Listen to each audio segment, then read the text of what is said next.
dengan NIM 190388201009 dari kelas 01 angkatan 2019. Nah, di sini izinkan saya memaparkan sedikit tentang media pembelajaran yang telah saya rancang. Di mana perlu kita ketahui terlebih dahulu, media pembelajaran adalah segala sesuatu yang dapat digunakan untuk menyampaikan pesan atau informasi dalam proses belajar mengajar sehingga dapat merangsang perhatian atau minat siswa untuk belajar. Nah, media pembelajaran saya rancang ini saya beri nama Kabakas, yakni kartu bahan bekas, di mana di sini akan memaparkan tentang pertanyaan atau perintah dari materi yang telah kita ajarkan atau ingin kita ajarkan. Kemudian manfaat dari media pembelajaran ini sendiri adalah di mana hemat biaya, karena di sini mengajarkan kita untuk memanfaatkan sesuatu yang tidak terpakai lagi atau bahan-bahan bekas. Nah, untuk itu pastinya kita mendapatkan pembelajaran bahwasanya apapun yang ada di sekitar kita dapat dimanfaatkan untuk mendukung kita dalam proses belajar mengajar.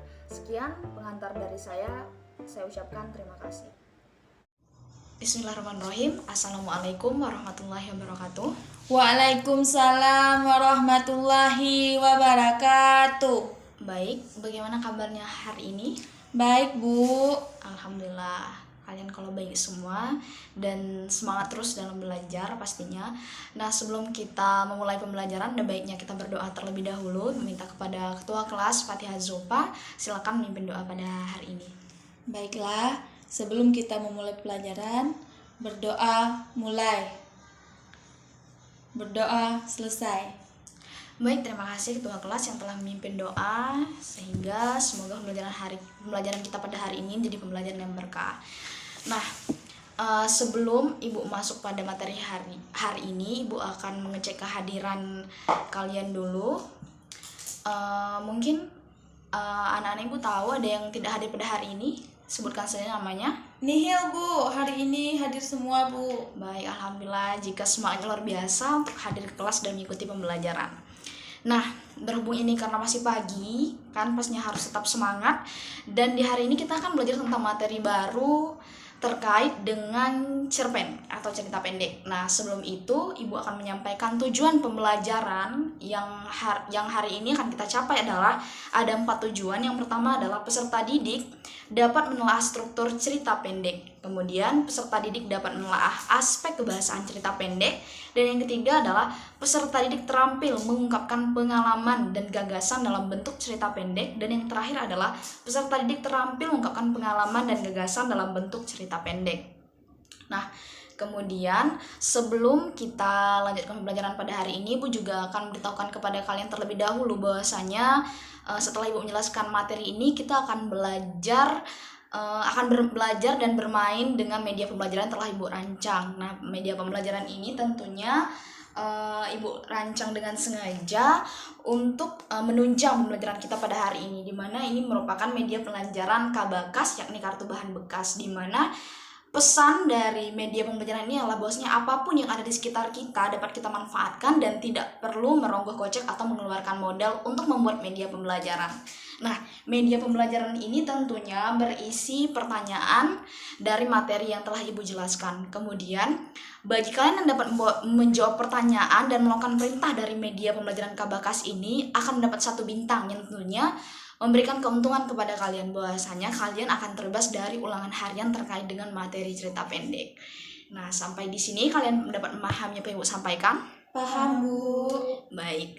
Nah, kita akan masuk pada materi tentang cerita pendek.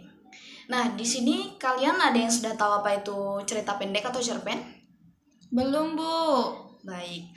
Sebenarnya cerita pendek ini telah dipelajari sebelumnya pada sekolah menengah pertama, namun karena mungkin waktu kan juga akan lupa. Nah, di sini Ibu akan mengingatkan kembali apa itu cerita pendek.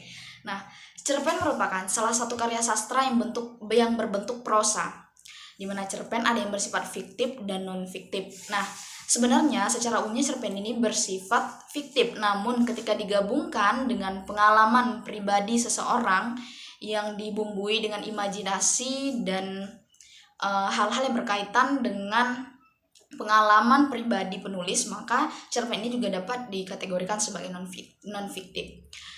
Kemudian, yang ditampilkan dalam cerpen biasanya hanya sepenggal peristiwa yang dialami oleh seseorang dan fokus terletak pada tokoh utamanya.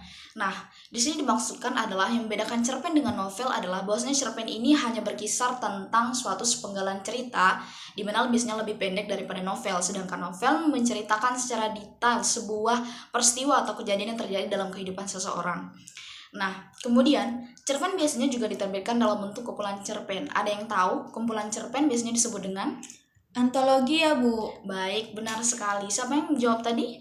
Fatihah, Bu. Mantap, luar biasa, pengetahuannya sudah luas ya. Nah, bentuk kumpulan cerpen itu biasanya disebut antologi cerpen, di mana biasanya para penerbit menggabungkan beberapa karya cerpen kemudian dibukukan dan jadilah sebuah antologi puisi. Selanjutnya, pada umumnya cerpen memiliki unsur yang membangun, baik itu unsur dalam cerpen itu sendiri atau yang dikenal dengan unsur intrinsik, atau yang berada di luar cerpen atau karya itu yang biasanya dikenal dengan unsur ekstrinsik.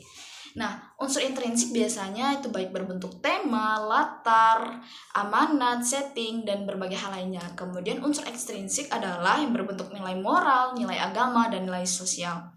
Nah, apabila dicermati, tokoh-tokoh dalam cerpen biasanya mempunyai sifat dan melakukan aktivitas seperti kehidupan manusia sesungguhnya.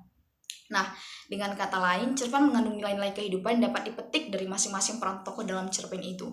Nah, maksud di sini adalah bahwasannya cerpen itu merupakan gambaran dari kehidupan nyata yang kita alami. Nah, di mana bahwasanya di kehidupan nyata itu pastinya bercerita tentang tokoh yang baik, kemudian tokoh yang kurang baik atau yang disebut jahat. Nah, pastinya cerpen ini merupakan gambaran yang terjadi dalam kehidupan kita sehari-hari, dan pastinya di dalam karya sastra, mau itu cerpen dan karya sastra lainnya, akan memiliki pesan moral yang hendak disampaikan penulis kepada pembaca atau pendengarnya.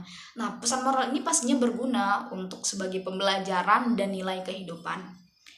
Nah, setelah membahas tentang cerpen, kita akan melanjutkan membahas tentang struktur cerpen.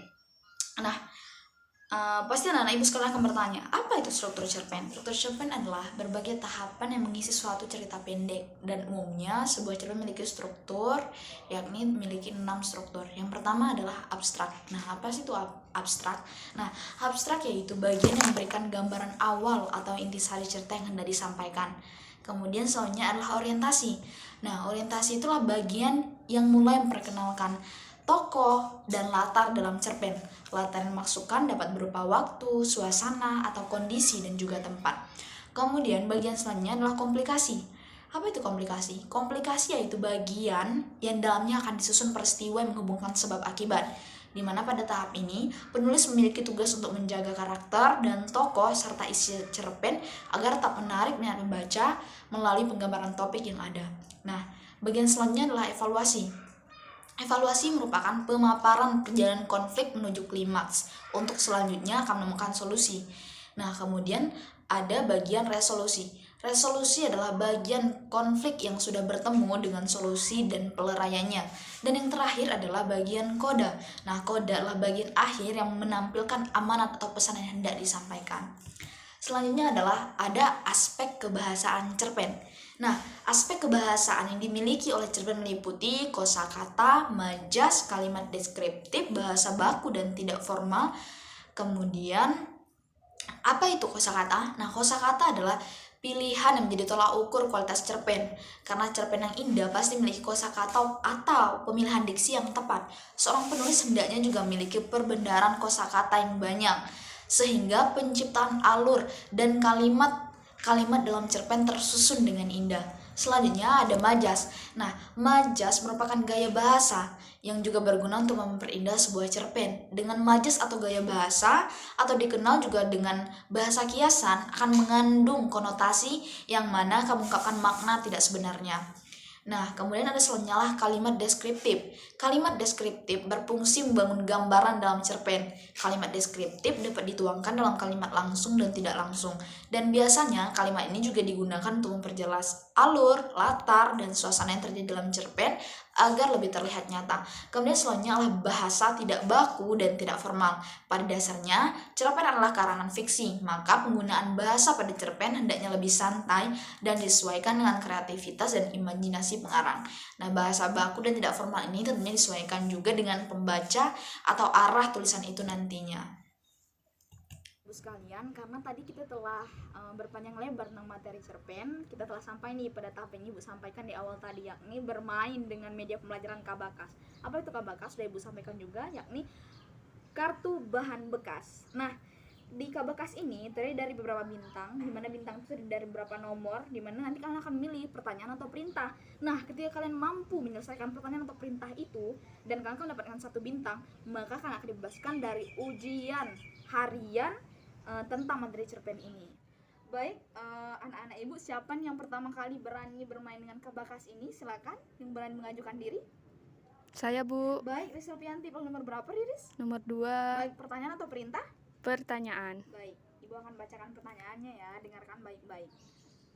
Pertanyaannya adalah, apa itu cerpen dan mengapa cerpen disebut cerita fiktif? Silakan Riris dijawab atau ibu kasih waktu selama 1 menit untuk berpikir.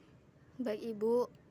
Jawabannya adalah cerpen merupakan cerita pendek yang terdiri lebih singkat daripada novel.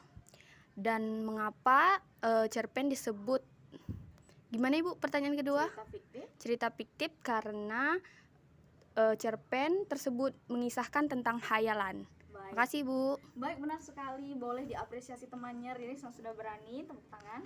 Baik. Ada yang berani selanjutnya? Silakan. Saya, Bu. Iya, siapa? Silakan Rido. Ya, Rido, silakan. Kalau nomor berapa, Rido? Nomor 5, Ibu. Iya, baik. Pertanyaan atau perintah, Rido? Perintah. Baik, perintah. Sebutkan 2 judul cerpen yang pernah kamu baca serta pesan moral yang terkandung di dalamnya. Silakan, Rido. 2 cerpen yang pernah kamu baca dan pesan moral yang terkandung di dalamnya. Baik, Rido. Tadi waktu 1 menitnya sudah berakhir. Jawabannya sudah dapat atau tidak? Silakan. Sudah, Ibu. Jawabannya adalah cerpen yang pertama itu kisah gadis pemimpi di kota Gurindam. Pesan moralnya adalah jangan menjadi orang yang mudah menyerah. Dan cerpen yang kedua itu ada dari buku tua itu. Pesan moralnya adalah jadilah anak yang berbakti. Baik, mantap sekali. Boleh tepuk tangan untuk teman kalian Rido. Nah, setelah kita bermain dengan Kabakas ini, maka selesailah pembelajaran kita pada hari ini. Adapun tujuan pembelajaran yang sudah tercapai, ini kalian bisa menelaah aspek kebahasaan, menelaah struktur cerpen, dan untuk tujuan pembelajaran selanjutnya adalah kalian mampu mengutarakan pendapat atau ide dalam bentuk cerpen. Nah, nanti akan kita lanjutkan minggu depan. Dan baiklah anak ibu, untuk pembelajaran hari ini ibu rasa cukup sampai di sini. Sebelum kita mengakhiri pembelajaran hari ini, ibu minta kepada ketua kelas untuk bersedia memimpin doa. Silakan. Berdoa mulai. Berdoa selesai. Baik, terima kasih ketua kelas telah memimpin doa. Adapun kesimpulan pada pembelajaran kita pada hari ini adalah bahwasanya cerpen adalah cerita pendek yang berbentuk fiksi, di mana biasanya cerpen ini terdiri dari 1000 kata dan biasanya lebih pendek dari novel. Adapun cerpen ini memiliki struktur cerpen. Yang pertama ada 6: orientasi, komplikasi, resolusi, kemudian ada juga abstrak, dan terakhir ada evaluasi. Nah, untuk itu semoga pembelajaran kita pada hari ini bermanfaat bagi kalian semua dan bagi ibu pribadi.